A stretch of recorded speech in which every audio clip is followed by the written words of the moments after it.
क्या करना चाहिए इसमें? बहुत सीधी सी बात है कि इस्लाम के 3-4 जो हिस्से हैं, एक स्पिरिचुअल, कोई डाउट नहीं, एक उसका सोशल, एक उसका कल्चरल, एक उसका मिलिट्री और एक उसका पॉलिटिकल। इन सबको आप डिफ्रैगमेंटाइज कीजिए और ये बात स्पष्ट कर दीजिए कि आपको पॉलिटिकल इस्लाम, मिलिट्री इस्लाम, ये किसी सॉवरेन देश के अंदर नहीं चलता। ये नेशन इनसाइड ए नेशन नहीं चलता।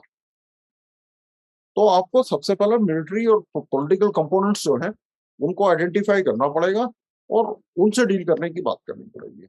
जो कानून है वो बराबरी से लागू होगा, टिट फॉर टैट होगा, उसमें कोई सेकुलरिज्म का रास्ता बीच में आड़े नहीं आने देना चाहिए, उसमें किसी तरह के नैरेटिव का रास्ता बीच में आड़े नहीं आने देना चाहिए, उसमें किसी तरह का प्रचार के रास्ते को आड़े नहीं आने देना चाहिए। इन चीजों को आपको अपने दिमाग में रखना होगा।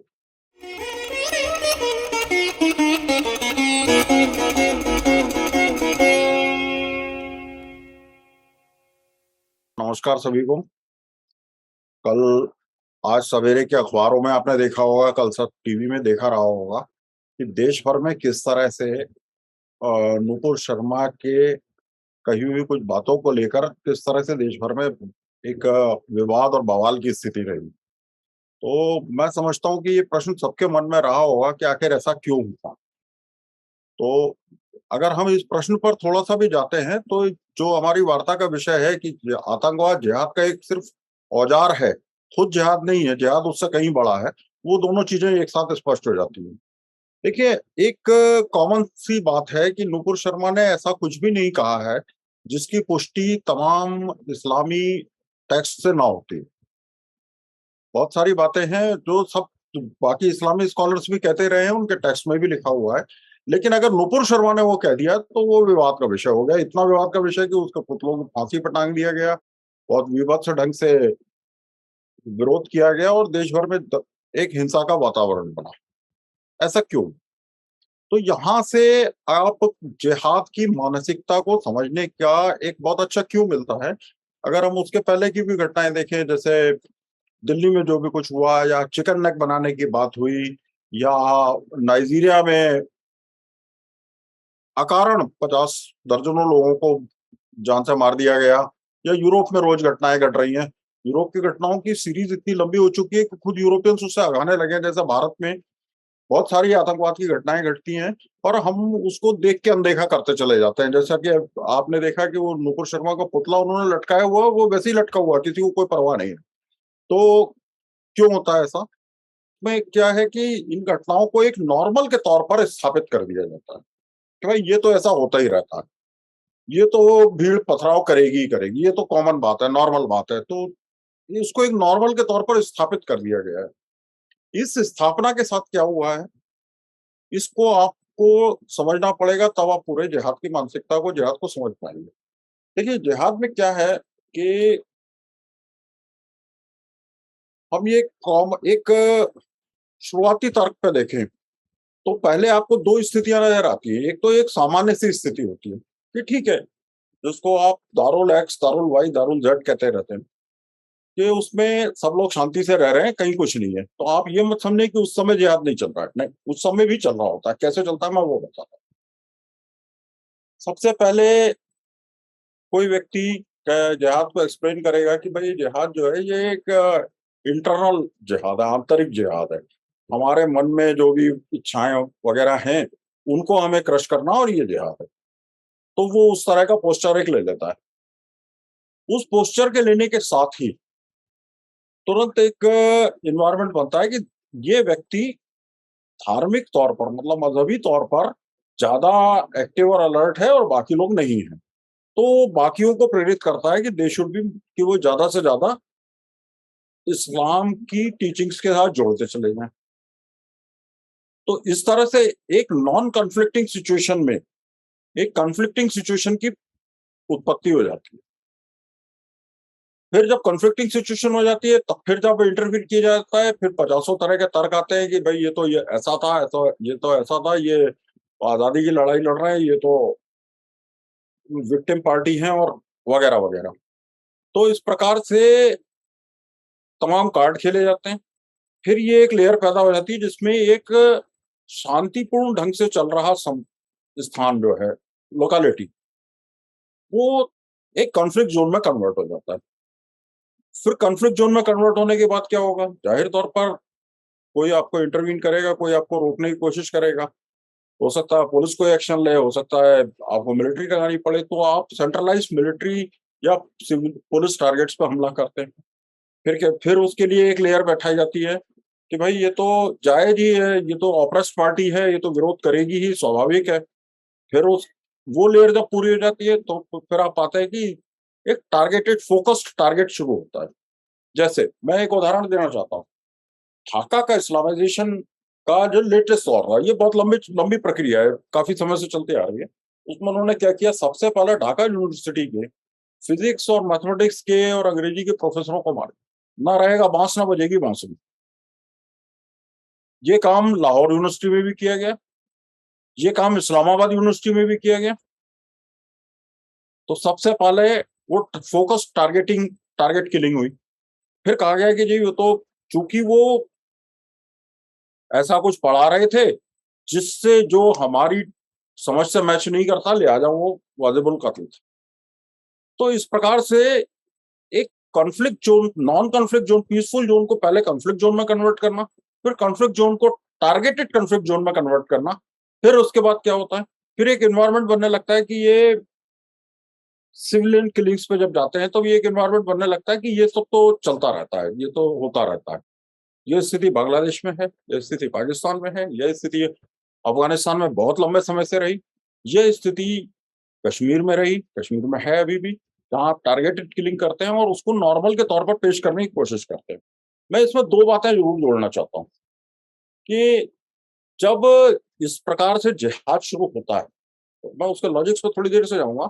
जब इस प्रकार से जिहाद शुरू होता है, तब बाकी लोगों की भूमिका क्या होती है? उसमें आप देखें, अच्छा जैसे कश्मीर से शुरू करते हैं, तो वहाँ जो 2 डेमोक्रेटिक पार्टियाँ हैं, जो रीजनल लोकल वहाँ की डेमोक्रेटिक पार्टियाँ हैं, वो क्या करते हैं? जिहाद की किसी भी घटना पर कवर अप करने की कोशिश करते हैं, उसको एक पॉलिटिकल आधार देने की कोशिश करते हैं, उसको एक पॉलिटिकल एक्सेप्टेंस देने की कोशिश करते हैं। जो हमारा socialist secular media leftist brigade है, वो क्या करता है? वो उसको कोई जस्टिफिकेशन देने की कोशिश करता है कि जिसमें विक्टिम कार्ड भी हो सकता है, जिसमें सो कॉल्ड इंडिपेंडेंस की बातें भी हो सकती हैं, कुछ भी हो सकता है। बहुत सारे तरीके हैं और उस तरह से वो एक एक ऐसा एनवायरनमेंट बनाते हैं, जिसमें इस चीज़ को नॉर्मल मान लिया जाए। इसके बाद दूसरे आप इस्लाम की एक बेसिक टेंडेंसी पे अगर जाएँ, तो आप याद करें तो कुछ समय पहले, कुछ महीने पहले अल अक्सा मस्जिद, तक उसको उन्होंने मस्जिद डिक्लेयर किया। वो मस्जिद थी, नहीं थी, नहीं थी, फिर नहीं थी, फिर थी, फिर नहीं थी, बहुत सारी कहानियाँ हैं। लेकिन फंडामेंटल बात ये है कि एक बार अगर इस्लाम ने उस पर कब्ज़ा कर लिया है, तो इस्लाम चाहता है कि उसको इटर्निटी तक, हमेशा के लिए उसको इस्लामिक माना जाए। ये चीज़ सिर्फ़ किसी जगह पर नहीं लागू होती, किसी धर्म स्थल पर, पूजा स्थल पर लागू नहीं होती। ये इंडिविजुअल्स पर लागू होती है कि अगर आप एक बार इस्लाम कन्वर्ट हो चुके, एक बार आपने इस्लाम कबूल कर लिया, तो आप इस्लाम ना छोड़ पाएँ। उसका एक पूरा इकोसिस्टम है। वो ना केवल आप मुनाफ़िक हैं, ना केवल आप वाजिबुल कत्ल है, बल्कि कुछ भी हैं, लेकिन आप इस्लाम छोड़ने की परमिशन नहीं है। किसको नहीं है? इंडिविजुअल को नहीं है। किसको नहीं है? प्लेस को नहीं है। किसको नहीं है? कंट्रीज़ को नहीं है। किसको नहीं है? सिविलाइजेशंस को नहीं है। किसको नहीं है? लैंग्वेजेस को नहीं है। बहुत अच्छा लग रहा था, कुछ समय पहले किसी कारण से इराक के इतिहास पर बात हुई। तो मोस्ट सरप्राइजिंग चीज़ जो थी कि इराक को हम ये समझते हैं कि एक अरबी देश है। ऐसा ही ये अरब अमीरात के लिए समझते हैं, ऐसे ही कतार और कुवैत के लिए समझते हैं। लेकिन जब हम इसकी हिस्ट्री पे जाते हैं, तो ये मेसोपोटामियन हिस्ट्री जो थी, ये लोग कभी भी अरब नहीं थे। ये तो जब अरबों ने इन पर कब्जा कर लिया, तब से अपने आप को अरब कहने लगे और होते-होते इस कदर कॉलोनाइज़्ड हो चुके हैं कि अब ये बहुत स्ट्रांगली मानते हैं कि हम तो अरब ही हैं, हम अरब हैं, जबकि वो अरब नहीं है। थोड़ा-सा डीकोलोनाइज़ हुआ ईरान, उन्होंने कहा हम फारसी हैं। थोड़ा-सा डीकोलोनाइज़ हुआ टर्की, उन्होंने कहा हम टर्क हैं। बाकी सारे देशों में एक, बाकी सारी कम्युनिटीज़ में एक होड़-सी लग गई, ये साबित करने की कि हम तो अरब हैं और उनके डायरेक्ट डिसेंडेंट हैं। ये दूसरा है, भारत में भी ये इंडियन सब कॉन्टिनेंट में भी बहुत सारे लोग हैं जो ये विश्वास करते हैं कि वो अरेबिक ब्लड है। तो ये मानसिक तौर पर कॉलोनाइज कर लिया गया, व्यक्ति को, स्थान को, देश को, सिविलाइजेशन को नष्ट कर दिया, कॉलोनाइज करके पूरी तरह कॉलोनियल ढांचे में ढांक दिया गया, जैसा पुर्तगाल ने कोशिश की थी गोवा में करने की, और जो काफी हद तक उन्होंने सफलतापूर्वक की भी। तो ये अब फिर जिहाद कैसे काम करता है, जब हम देखते हैं कि कोई घटना घट गई, चलिए एक जगह पथराव हो गया, सोचते हैं इज इट ओवर? नो। फिर दूसरी लेयर आती है, फिर तीसरी लेयर आती है, फिर चौथी लेयर आती है, और आप डिफाइन नहीं कर पाते। आपने जब इस बारे में स्कॉलर्स ने जो स्टडी की है, खासतौर से अमेरिकन और यूरोपियन स्कॉलर्स है, तो उन्होंने पाया है कि जिहाद के लगभग 18-20 स्पाइक्स जो एक के बाद दूसरा अटैक करते हैं। जैसे हमने श्रीलंका की खबर सुनी कि वहां कैसे एक डॉक्टर नॉन मुस्लिम महिलाओं की ओवरी निकाल देता था या खराब कर देता था या उनको डैमेज कर देता था, ताकि वो कभी मां ना बन सके, ताकि वो पॉपुलेशन का जो भी वहां पे डेमोग्राफिक बैलेंस है वो एक तरफ टिल्ट होता चला जाए। ये हमने देखा उत्तर प्रदेश के एक शहर में होता था, जहां बच्चों का डॉक्टर बच्चों का इलाज उनके माता पिता का पूजा करने का तरीका या उनकी पहचान देख के कर रहा था। तो ये सब क्या था? तो ये जिहाद था। अब जिहाद माने क्या था? ये फंडामेंटल बात यह है कि आपका एक सोच है, जिसका एक सिस्टम है, वो पॉलिटिकल है, वो मिलिट्री है, वो सोशल है, वो इकोनॉमिक है, और उस दायरे के बाहर जो भी व्यक्ति है उसको आप पहचानते ही नहीं है, कॉग्नाइज ही नहीं करते, उसको आप मान्यता ही नहीं देते कि वो भी इंसान है। तो वो व्यक्ति आपके लिए सिर्फ एक शत्रु के तौर पर सामने आता है, उसको आप एक सिर्फ शत्रु के तौर पर मान्यता देते हैं, तो और उसको नष्ट करने की कोशिश करते हैं। आपकी नज़र में, उनकी नज़र में क्या होता है कि जो भी व्यक्ति इस्लाम को नहीं मान रहा है, वो इस्लाम की सत्ता के खिलाफ विद्रोह कर रहा है, और लिहाजा उसे क्रश किया जाना चाहिए, उसका शमन किया जाना चाहिए। तो ये जिहाद शुरू होता है। अब मैंने जो विषय इस वार्ता के लिए रखा था कि आतंकवाद जिहाद का सिर्फ एक उपकरण है, सिर्फ एक औजार है, वो अपने आप में जिहाद नहीं है। तो उसके दोनों अलग-अलग पहलू हो जाते हैं। नंबर 1 कि आतंकवाद को हम किस रूप में देखते हैं और जिहाद को किस रूप में देखते हैं। मैंने जिहाद को डिफाइन करने की एक छोटी-सी कोशिश ये की है कि भई जो भी इस्लाम को नहीं मानता है, चाहे वो किसी भी परिस्थिति में हो, जहाँ भी हो, जैसा भी हो, लेफ्टिस्ट हो, राइटिस्ट हो, सेंटर फॉरवर्ड हो, गोलकीपर हो, कोई भी हो, वो इस्लाम की नज़र में उसका एक दुश्मन है। वो इस्लाम की सत्ता को चैलेंज कर रहा है और इस्लाम की सत्ता से विद्रोह कर रहा है। तो लिहाजा वो वाजिबुल कत्ल है। दूसरी बात, आतंकवाद क्या है? आतंकवाद को डिफाइन करने की कोशिशें जो भी हो रही हैं, उस पे मैं एक पहले एक बात उस पे कह देना चाहता हूँ कि आतंकवाद को सही रूप में समझे बिना या सही रूप को उसको छुपाने की कोशिश करते हुए डिफाइन करने की जितनी कोशिशें हो रही हैं, वो एक बहुत बड़ी एक चुनौती पेश कर रही हैं। किस प्रकार? आतंकवाद को मैं अपनी ओर से डिफाइन करने की कोशिश करूँ तो मैं ये कहूँगा कि किसी भी जगह की राजनीतिक स्थिति को हिंसा के बूते या हिंसा की धमकी के बूते परिवर्तित करने की कोशिश करना आतंकवाद है। Use of violence to bring about a political change और threat of violence to bring about a political change. ठीक है? अब ये रिवॉल्यूशन से अलग है। रिवॉल्यूशन तो बहुत अलग सी चीज है, और हालांकि उसमें और आतंकवाद के ट्रेड्स में 70% 80% तक की मैचिंग है। पर करता क्या है आतंकवाद? आतंकवाद आपके संसाधनों को, चाहे वो आपके मानव संसाधन हो, चाहे वो आपका पेट्रोल हो, चाहे वो आपके हवाई जहाज हो, आपके संसाधनों को आपके खिलाफ इस्तेमाल करता है। पहली बात, वो कोई सिर्फ वो मोटिवेशन और डायरेक्शन और बहुत हुआ तो ट्रेनिंग और वेपन्स दे देते हैं। कई बार वो भी नहीं देते। वो आप ही के खिलाफ इस्तेमाल करेंगे, ये इसका पहला कैरेक्टर है। दूसरा कैरेक्टर क्या है कि उसको ये सब एक इस डायरेक्शन से इस टारगेटेड किलिंग के जरिए, इस टारगेटेड ट्रेड पे चलते हुए करना है, जिससे उसके पॉलिटिकल ऑब्जेक्टिव्स की पूर्ति होती हो। ठीक है? तीसरा, इस प्रकार से करना है कि वो एक पॉलिटिकल एनवायरनमेंट जो पॉलिटिकल ऑब्जेक्टिव्स को पूरा करने में काम आएगा, वो बनता चला जाए। उसको एक नॉर्मल के तौर पर पेश किया जा सके, तो नॉर्मल के तौर पर एक्सेप्ट किया जा सके। इसका एक सबसे अच्छा उदाहरण जो रिसेंटली हम देख सकते थे, वो कश्मीर था। तो कश्मीर में उन्होंने क्या किया कि भाई किलिंग्स होंगी, मिलिट्री वालों पे आप पथराव करेंगे, छोटे-छोटे से बच्चे पथराव करेंगे। छोटे बच्चे क्यों पथराव करेंगे? क्योंकि जैसा कि मैंने अभी कहा, आपके रिसोर्सेज़ को आपके खिलाफ इस्तेमाल करना है। आपके रिसोर्सेज़ में क्या है? कानून है, अदालत है, व्यवस्था है। कानून, अदालत, व्यवस्था, लेजिस्लेचर, ये सब क्या है? फ्रीडम ऑफ एक्सप्रेशन, ये सब क्या है? ये सब एक सभ्य समाज ने अपनी मेहनत के बूते अपने नागरिकों के लिए अर्न किया है। ये सारी स्थितियाँ अर्न की हैं हमने, ऐसे कोई हर किसी को कोई अधिकार नहीं मिल रहा था।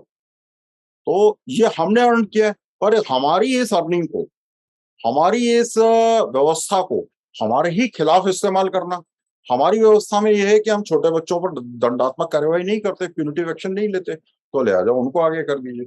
आपके यहाँ तो कहीं नहीं कहा है कि छोटे बच्चों को नहीं ऐसे सजा दी जा सकती। छोटे बच्चों के साथ क्या किया जा सकता है, क्या नहीं किया जा सकता, उसके तो बहुत सारे विवाद हैं अभी। पर हम आपकी व्यवस्था का इस्तेमाल आपके खिलाफ करेंगे। मैं आपको एक सबसे महत्वपूर्ण बात बताना चाहता हूँ, जो लोगों की मेमोरी से, हाँ, ये कई सारी बातें हमारी मेमोरी से इसी नॉर्मल शब्द के कारण, इसी एस्टेब्लिश्ड नॉर्मल शब्द के कारण बाहर होती जा रही हूँ, उसको अंडरलाइन करने वाली बात है। ब्रिटेन में आज से लगभग 12-15 साल पहले, या शायद थोड़ा और समय हो गया होगा, एक बड़ा भारी जिहाद चला था जिसको कहा गया था लीगल जिहाद। इसमें क्या हुआ कि जब आपको ध्यान होगा कि उस समय ब्रिटेन में ये खबरें बहुत कॉमन हो गई थी कि फलानी मस्जिद पे छापा पड़ा और इतना वेपन्स या इतने एक्सप्लोसिव बरामद किए गए। ठीक है? फिर आपने ये मार्क किया होगा कि अचानक ये खबरें आना बंद हो गई। अब ब्रिटेन में किसी भी मस्जिद पे कोई छापा नहीं पड़ता कभी भी। इसलिए नहीं कि वो सब क्लीन हो गए ना, वो अपने एजेंडा पे मालूम उन्हें क्या करना है, बल्कि इसलिए कि हज़ारों PIL, public interest litigations, courts में डाली गई। इसको जुडिशियल जिहाद भी कहा गया। कोर्ट से इंजेक्शन लिए गए कि साहब आप जूते पहन के अंदर नहीं आएँगे। उदाहरण के लिए बात शुरू कर रहा हूँ। आप मोहल्ले के अंदर पुलिस की गाड़ी नहीं आ सकती। बिना पूर्व सूचना दिए आप नहीं आ सकते। कम से कम 24 घंटे पहले सूचना दें। होते वह स्थितियाँ कर दी गई कि उनको जो वहाँ पे रेप जिहाद चल रहा था, उसको ग्रूमिंग कहना पड़ा। जुडिशियल एक्टिविज़्म के इस्तेमाल करते हुए स्थितियाँ ये हो गई कि ब्रिटेन की पुलिस ने मस्जिदों पे छापे मारने की प्रक्रिया ही बंद कर दी। और जब इसके खिलाफ बात कही गई, तो एक और नैरेटिव लेयर बैठाई गई, दैट वाज़ कॉल्ड इस्लामोफोबिया। कि आप में ही कमी है, आप हम में कमी देख रहे हैं। खैर, अब होते-होते क्या हुआ है कि यूनाइटेड नेशंस ने इस्लामोफोबिया को के खिलाफ एक डे मनाना शुरू कर दिया। यूनाइटेड नेशंस को कौन कंट्रोल करता है? ऑफ कोर्स कहने को तो ऑन पेपर वो एक यूनाइटेड नेशंस नाम की बड़ी-सी संस्था है। लेकिन हम जानते हैं कि कुछ देश उसमें बहुत प्रभावी हैं, कुछ देश थोड़े कम प्रभावी हैं, कुछ देशों को कोई खास महत्व नहीं है। जो प्रभावी देश हैं, वो कौन है? वो वे हैं जिन्होंने 9/11 डायरेक्ट हमला झेला, अमेरिका। वो वे हैं जिन्होंने 9/11 जैसे हमले को इनडायरेक्टली झेला। वो वे हैं जिनके यहाँ ट्यूब पे अटैक हुए, जिनके यहाँ सिटीज़ पे अटैक हुए, जिनके यहाँ ट्रक जिहाद तक चला, कि लोग मेला मना रहे हैं, कहीं बहुत बड़ा भीड़ इकट्ठी है और तो कोई ट्रक आएगा और उनको मोड़ डाउन कर जाएगा, उनको सबको कुचलता हुआ चला जाएगा, चाहे उसमें जितनी भी कैजुअल्टी हो। वो वे लोग हैं जिनके घरों में घुस के जिनको मारा गया। वो वे लोग हैं जो अब बेचारे अपनी शर्म छिपाने के लिए एक बहुत स्पेसिफिक सिचुएशन को ग्रूमिंग जिहाद कहते हैं बेचारे। कहने की भी स्थिति में नहीं रह गए कि हमारे यहाँ ये चल रहा था।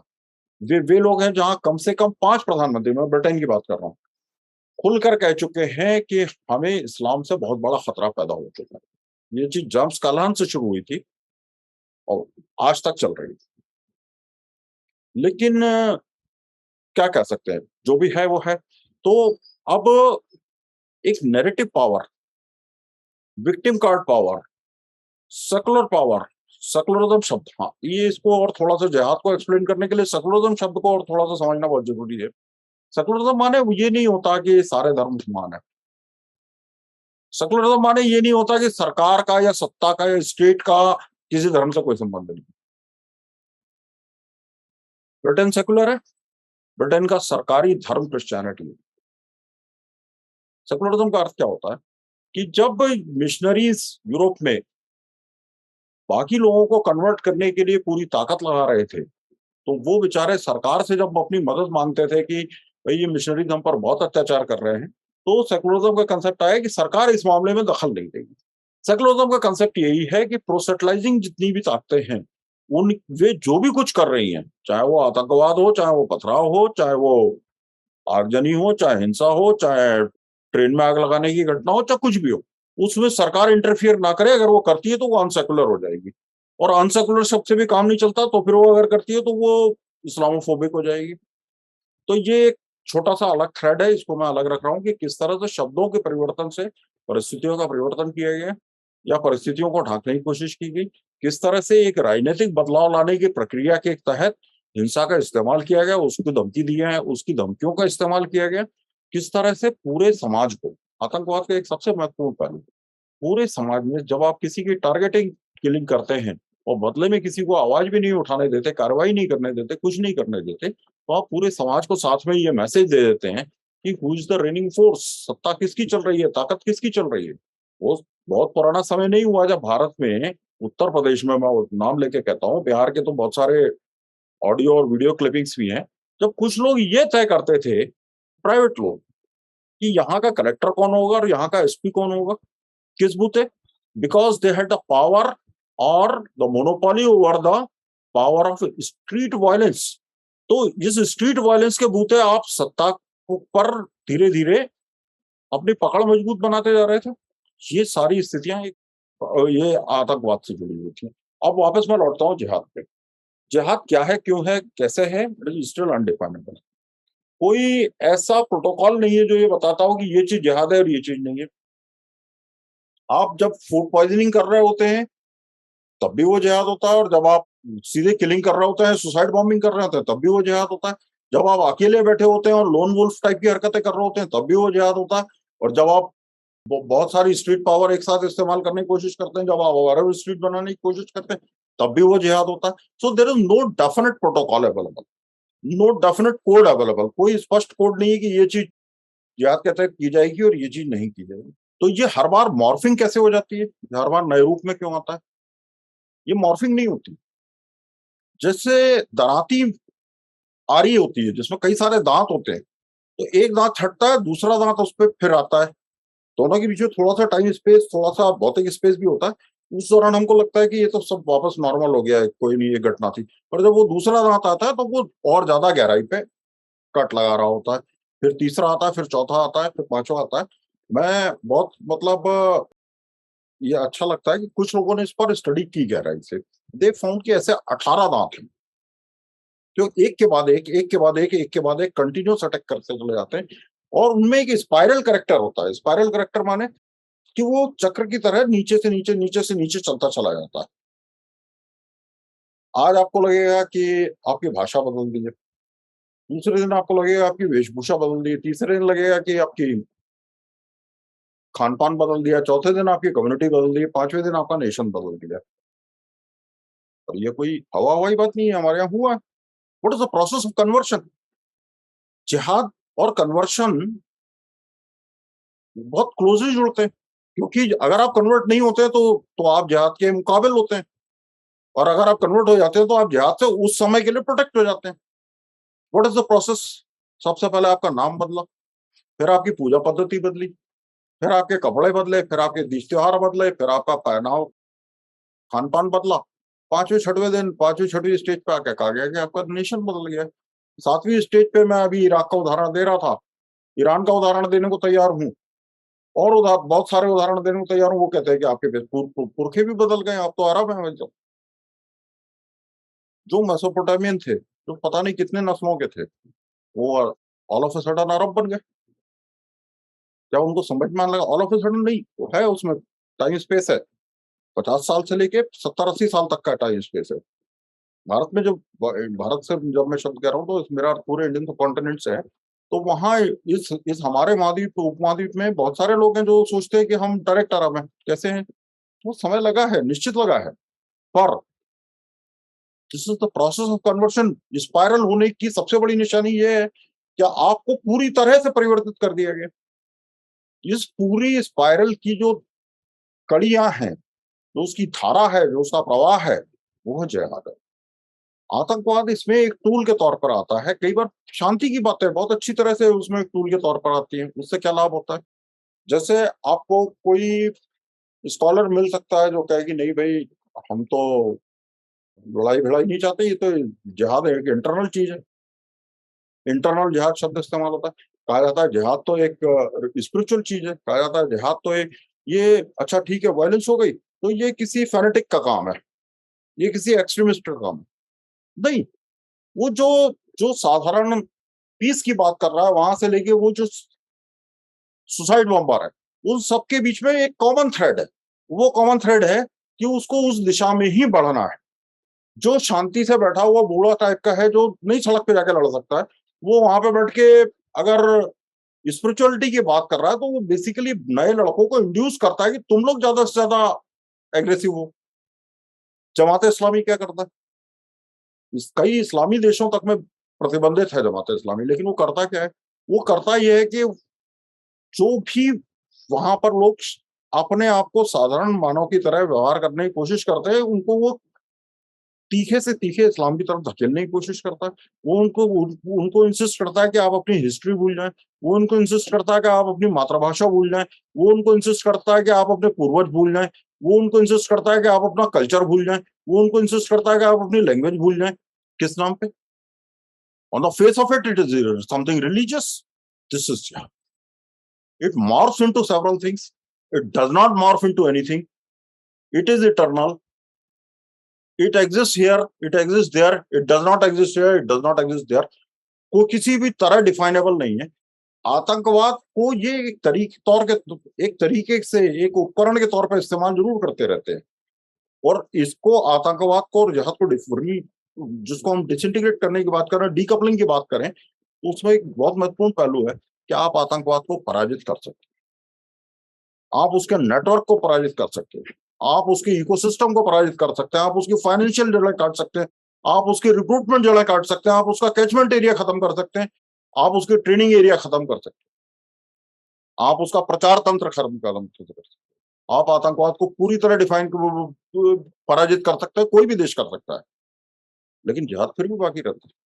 वो वहां तक सीमित नहीं रह जाता कि भाई आज तक ये फलाना टेररिस्ट गिरोह था तो अब तक जिहाद चल रहा था, ये गिरोह अब खत्म हो गया तो अब यहाँ शांति हो जाएगी। No, none of it. किसी भी और शेप में दूसरे नए सिरे से शुरू हो जाता है। तो ये एक पेरेनियल वार है। पेरेनियल वार को मैं हिंदी में अनुवाद करने की कोशिश करूं तो ये एक हमेशा चलने वाला एक सतत युद्ध है, जिसमें हर वो व्यक्ति निशाने पर होता है जो इनके हिसाब से इनका दुश्मन है। और वो इसलिए दुश्मन है क्योंकि उसने प्रोवोक किया है दुश्मनी के लिए। और प्रोवोकेशन सबसे बड़ा क्या है? You provoke by your existence, because your existence is not acceptable. आप अपने अस्तित्व से भड़काते हैं क्योंकि आपका अस्तित्व हमें स्वीकार्य नहीं है। ये एक धारणा है। और इस धारणा के कारण आतंकवाद से काफी आगे की जो परिस्थितियां बनी हुई हैं जिहाद जैसी, उनको एक परिपूर्ण रूप में समझने की आवश्यकता। मैं आपसे निवेदन करूंगा कि आप एक बार पीपीटी रन कर दें तो अच्छा रहेगा। जैसे कि ये आप पढ़ पा रहे होंगे, मैं बीच बीच में जरूरत पड़ेगी तो मैं स्पष्ट भी करने की कोशिश करूंगा। मजहब या मजहब जो है ये फिक है। फिक का अर्थ होता है कि जो तरीका बताया गया है उस तरीके पे चलना। तरीके दो हैं, एक उसका स्पिरिचुअल पार्ट है, एक उसका मिलिट्री और पॉलिटिकल पार्ट है। ये हम चर्चा कर चुके हैं कि कैसे लोगों को उनके जीवन उपदेशों को बदलने की, इंसान को बदलने की, कश्मीर में अनंतनाग का नाम कुछ और कर दिया गया, श्रीनगर का नाम कुछ और कर दिया गया, कृष्णा घाटी का नाम बदल के नीलम वैली कर दिया गया। क्यों कर दिया गया? क्योंकि उसको उसको डीलिंक करना है, उसको उसकी हिस्ट्री से डीलिंग करना है, वो बहुत जरूरी है। आपने जहां भारत के कई शहरों में, मतलब मैं खुद विटनेस हूं 2-3 घटनाओं का, दीनी तालीम के नाम पर कुछ लोग आते हैं। वो क्या करते हैं? वो कहते हैं दीनी तालीम है। दीनी तालीम माने इस्लाम मजहब की शिक्षा देना।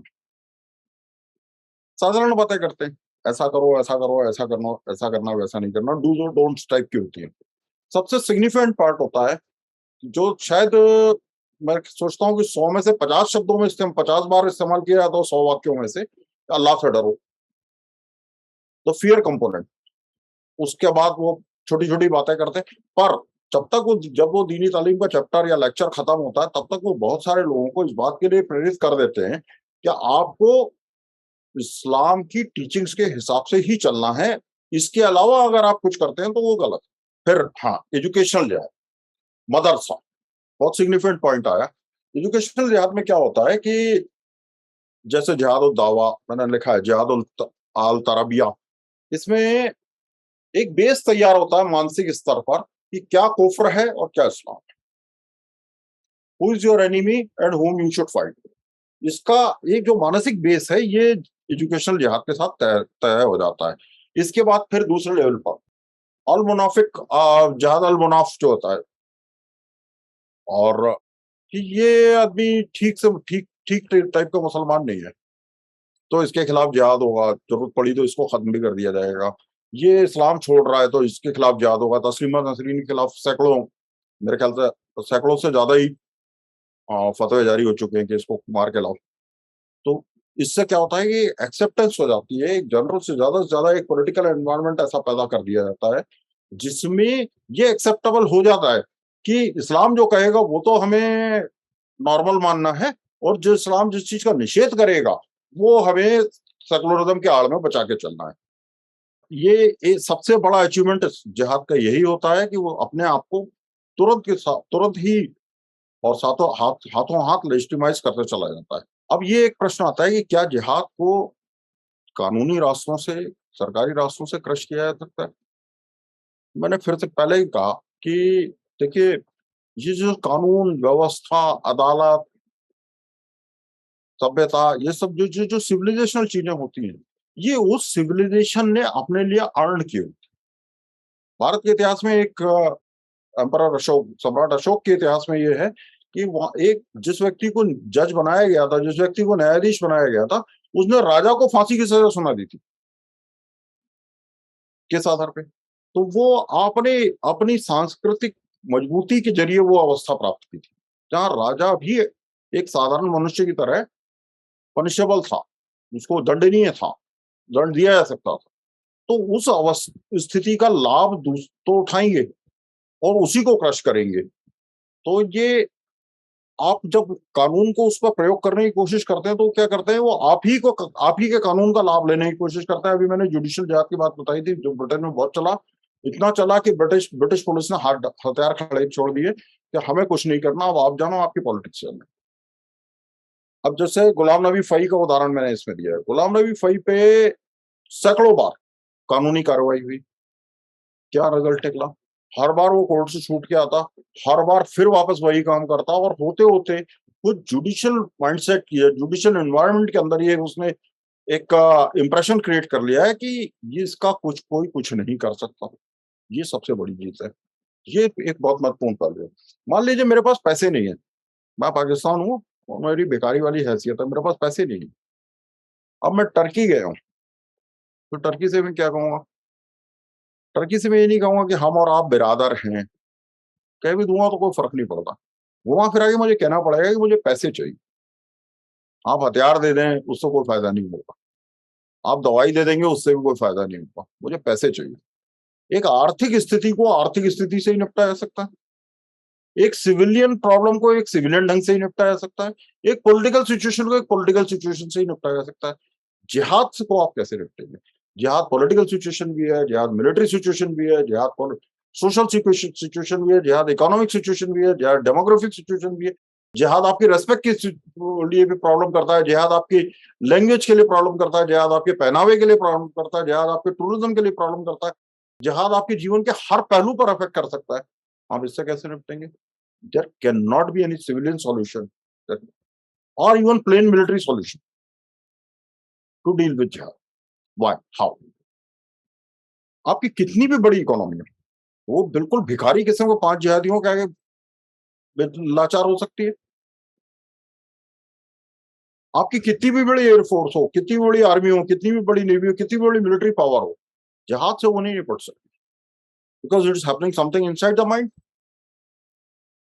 जो व्यक्ति साधारण सा है, सहज नजर आ रहा है, अचानक से वो जिहादी बन जाए तो कोई बहुत एक दो घटनाएं घटी थी। एक व्यक्ति ने अपनी बच्ची का कत्ल कर दिया, बोला मुझे नमाज पढ़ने के बाद मस्जिद से लौटते समय मुझे ऐसा फील हुआ कि मुझे ये कर देना चाहिए। What was that? That is psychiatric situation. Army can not deal with it, military can not deal with it, economy can not deal with it, your size of the economy, size of the society can not deal with it has to be dealt at the psychological level. Therefore उसके कारण ऐसा लगता है कि जिहाद को सबसे महत्वपूर्ण तौर पर सबसे पहले समझना बहुत जरूरी है। समझने के बाद आपको उसकी सिचुएशन के हिसाब से सिचुएशन बनानी पड़ेगी। किसी भी एक परिस्थिति का इलाज दूसरी परिस्थिति से नहीं किया जा सकता। अब ये पॉपुलेशन जिहाद पे पीईडब्ल्यू रिसर्च सेंटर का मैंने हवाला दिया है कि उन्होंने कहा है कि पॉपुलेशन ग्रोथ रेट इस तरह से हो जाएगी और इस तरह से होनी है। जो भी डाटा दिए हैं वो आप पढ़ सकते हैं। 2060 में दुनिया की में मुस्लिम आबादी किसी भी और कम्युनिटी की आबादी से ज्यादा होगी, पर ये सारे अपने स्थान पर हैं। दुनिया के किसी भी देश को, जो जितने भी इस्लामी देश हैं, उनको इस्लामी देश बनने के लिए 50% प्लस वन होने की जरूरत नहीं पड़ती। दैट इज हाउ एक शब्द आता है फोर्स मल्टीप्लायर। ये मिलिट्री स्टडीज में बहुत कॉमनली होता है कि जैसे आप 10-10 आर्मी दोनों के 10-10 यूनिट आर्मी दोनों तरफ है और एक के पास एक हवाई जहाज है तो वो फोर्स मल्टीप्लायर हो गया। अब आपकी शक्ति कई गुना बढ़ गई। इसी तरह एक फोर्स मल्टीप्लायर साधारण से गन है। जब रशिया पे कम्युनिस्ट पार्टी का कब्जा हुआ लेनिन का, तब सारे रूसियों में कम्युनिस्ट पार्टी के मेंबर्स की संख्या 2% से ज्यादा नहीं थी। कम्युनिस्ट पार्टी के मेंबर्स में लेनिन के समर्थकों की संख्या 0.1% से भी कम थी। बोल्शेविक्स उसमें बहुत कम थे, पर 1-2 हजार में से एक बोल्शेविक होता तो बाकी 1999 को उसके भय के कारण चुप रहना पड़ता था, जिसको फिर अपोलोजिस्टिकली कहा जाता है साइलेंट मेजोरिटी। वो कुछ नहीं होता, वो साइलेंट ही रहती है, वो मेजोरिटी और माइनॉरिटी होने से उसको कोई फर्क नहीं पड़ता। जैसे बोर युद्ध में अंग्रेजों ने क्या कहा, thank the god that we have got the Gatling gun and they have not. हमारे पास मशीन गन है और हमारा मुकाबला उन आदिवासियों से हो रहा है जो तीर कमान लेकर लड़ रहे हैं। तो एक मशीन गन वाला, एक AK-47 वाला 5,000 की पॉपुलेशन को बैलेंस करने के लिए काफी होता है। तो देयरफॉर आपके समाज की सोसाइटी संख्या बल कितना है ये मैटर ही नहीं करता। मैटर ये करता है कि AK-47 किसके पास है, जो कश्मीर में हम देख रहे हैं। फिर मैटर क्या करता है, जिसको मैंने बार बार साइकोलॉजी की बात कही, जिसको स्टॉकहोम सिंड्रोम कहा गया है। इसमें क्या हुआ था, मैं ब्रीफली अपने दर्शकों को बता दूं, हर किसी को गूगल करने की आवश्यकता नहीं है। आयरिश रिपब्लिकन आर्मी ने एक किसी लड़की को किडनैप किया, उसको बंधक बनाया और उसके एवज में सरकार से डिमांड रखी। वो लड़की काफी समय तक उनकी बंधक रही और वो ये मान के चल, उसकी मानसिकता ऐसी हो गई कि ये लोग तो सही कह रहे हैं, मुझे सुबह शाम खाना भी दे रहे हैं और ये लोग तो ठीक कह रहे हैं, सरकार इनकी बात नहीं मान रही, इसका मतलब सरकार गलत है। होते होते जब वो लड़की फाइनली रिलीज की गई, रिहा की गई है, तो उसने बाहर निकल के IRA के एक आतंकवादी के साथ शादी कर ली और खुद IRA के आतंकवादी बन गई। तो कैप्टिविटी में अगर किसी को बंधक बना के रखा जाए तो उसकी मानसिकता कैसे चेंज हो जाती है, इसके बारे में जो कहानी है, that is called the Stockholm syndrome. पूरा कश्मीर स्टॉकहोम सिंड्रोम का मरीज हो चुका है। तो लोगों को लगता है हाँ ये तो ठीक ही कह रहे हैं, क्योंकि उनके AK-47 की नाल जो है उनके सिर पर टंगी हुई है। जो काम रूस ने में बोल्शेविकों ने किया, होते होते सोवियत यूनियन बना लिया, उससे एक इस चीज को अंडरलाइन करने में हमें मदद मिलती है कि सिर्फ वो संख्या मैटर नहीं करती, उस संख्या में कितनों के पास गन है, कितनों के पास ट्रेनिंग है, कितनों के पास मोटिवेशन है और फाइनली सुसाइड बॉम्बर्स बनने के लिए कितने लोग तैयार हैं। ये उस इलाके का या उस पॉपुलेशन का पॉलिटिकल शेप निर्धारित करने में सबसे महत्वपूर्ण पहलू साबित होता है। ये मैंने कुछ कोटेशंस दिए हैं कि किस तरह से जिहाद को जिहाद के जैसे कहते हैं ना कंटूर्स बनाए गए, उसके ग्राफ्स बनाए गए कि आपको इस्लाम के अलावा कोई और मत मत स्वीकार नहीं होना चाहिए। इसमें एक बहुत बड़ा उदाहरण है यहूदियों का। जो इस्लाम में कन्वर्ट होने वाली सबसे शुरुआती लोग थे, उनमें यहूदी थे। जो पैगंबर साहब ने सल्लल्लाहु अलैहि वसल्लम ने जिसको गोद लिया था, उनका रसोइया था, जिसको अपना बेटा माना, वो एक यहूदी था। जिसके साथ ट्रीटी ऑफ यात्रिब होती है, मदीना की संधि, वो यहूदी थे। जिनके बूते आपने नमाजी टोपी अडॉप्ट की, वो यहूदी थे। खतने की प्रथा जहां से आई, वो यहूदी थे। हलाल की प्रथा, कोशुर बाद में, कोशुर की प्रथा जिसमें बाद में हलाल अकोमोडेट हुआ, या हलाल की प्रथा जिसमें कोशुर अकोमोडेट हुआ, ये यहूदियों ने दिया। यरूशलेम की तरफ मुंह करके नमाज पढ़ना है, जो बाद में मक्का की तरफ शिफ्ट हुआ, वो यहूदियों ने दिया। और फाइनली क्या कहा गया कि यहूदीज आर नॉट ह्यूमंस, वो तो मनुष्य भी नहीं है। तो ये जो 3.8 है आयत, 3.85 पहली, इस्लाम के अलावा कोई मत स्वीकार्य नहीं। जो भी किसी का भी मत अगर इस्लाम से डिफरेंट है, तो वो एक ना एनिमी नहीं है, वो एक ऐसा एंटिटी है, व्यक्ति भी नहीं है। यहूदियों को तो इंसान भी मानने से मना कर दिया। वो एक ऐसा एंटिटी है जिसने इस्लाम की सत्ता के खिलाफ विद्रोह किया हुआ है, बगावत की हुई है। तो देयरफॉर दैट बगावत हैज टू बी क्रश्ड, उसका नाम जिहाद है। बाकी बहुत सारी आयतें इसमें मेंशन की हुई हैं, और उन आयतों में से मेरे ख्याल से ज्यादातर के बारे में ज्यादातर लोगों ने सुना है, पढ़ा है। और अगर नहीं सुना है, नहीं पढ़ा है, तो पढ़ सकते हैं, सुन सकते हैं। लेकिन जैसा कि नुपुर शर्मा केस से आया कि वो अगर पढ़ते हैं तो जायज है, वो अगर लिखते हैं तो जायज है, उसको अगर कोई कोट कर देता तो वो ना जायज है। जी नमस्कार ज्ञानेंद्र जी। नमस्ते। ये अभी आपने बहुत अच्छे से समझाया, लेकिन अभी जो वर्तमान में जो कल की जैसे घटना हुई, अभी जो आम भारतीय समाज या हिंदू समाज इस अभी क्या कर सकता है? अभी ये स्थिति भारत में और ना बिगड़े, ऐसा लग रहा है काफी बिगड़ चुका है, और आगे ना बिगड़े, इसमें भारत का मूल समाज हिंदू समाज क्या करना चाहिए उसको? इस पर थोड़ा प्रकाश डालें। ठीक है, तो मैं प्रकाश सिर्फ इतना डाल सकता हूँ, देखिए जी, मैं कुछ नहीं, मैं कौन होता हूँ? मैं सिर्फ एक राय दे सकता हूँ, एक ओपिनियन रख सकता हूँ। मेरा ओपिनियन यह है कि देखो, महान क्षण कभी नहीं होते। अगर मैं ये सोचूं कि कोई बहुत बड़ा क्षण आएगा, कोई जनरल सैंडर्स की गाड़ी निकल रही होगी, मैं उस पर गोली चलाऊंगा तो मैं महान क्रांतिकारी हो जाऊंगा, ऐसा कभी नहीं होता। अगर मुझ में कुछ स्पार्क होता है, तो मैं अपने थॉट्स को उस हिसाब से मूव करा सकता हूँ कि वो साधारण समय पे भी ठीक बात कर सके। ठीक है ना? अभी जो हो रहा है, देखिए, आप अगर किसी के मन में इस तरह की धारणा है कि आगे चलकर कोई बड़ा टकराव होना है, तो ना तो आप उसे रूल आउट कर सकते हो, और ना उसका कोई समाधान निकाल सकते हो एज ऑफ नाउ।